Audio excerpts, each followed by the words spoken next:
Allah Azze ve Celle Quranda bəzi ayələri və bəzi surələri hərflərlə başlayıb. Deyir ki, əlif, ləm, mim. Dəlikəl kitab, lə raybə fih. Hudən lil muttaqin.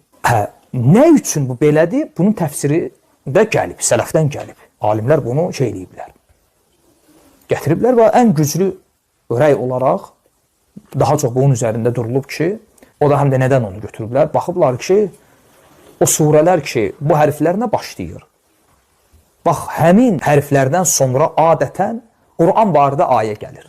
Yə, sin, 2 də hərf. Sonra vəl Qur'anil həkim. Və bu cür. Qaf, sonra vəl Qur'anil məcid. Əlif, ləm, mim. Zəlikəl kitab. Lə raybə fih.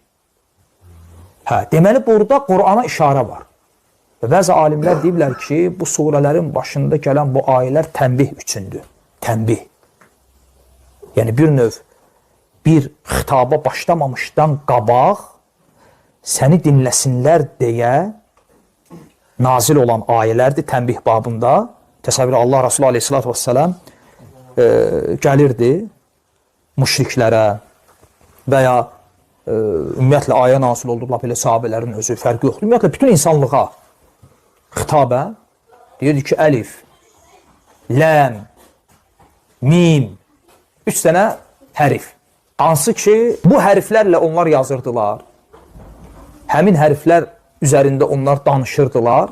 Lakin Qur'anın mislində bir ayə, bir surə belə gətirə bilmirdilər. Və Uca Allah da həmin hərfləri xatırladırdı onlara və sonra buyurur ki, Zəlikəl kitab lə raybə fih. Və elə bir kitabdır ki, o kitabda heç bir şübhə yeri yoxdur.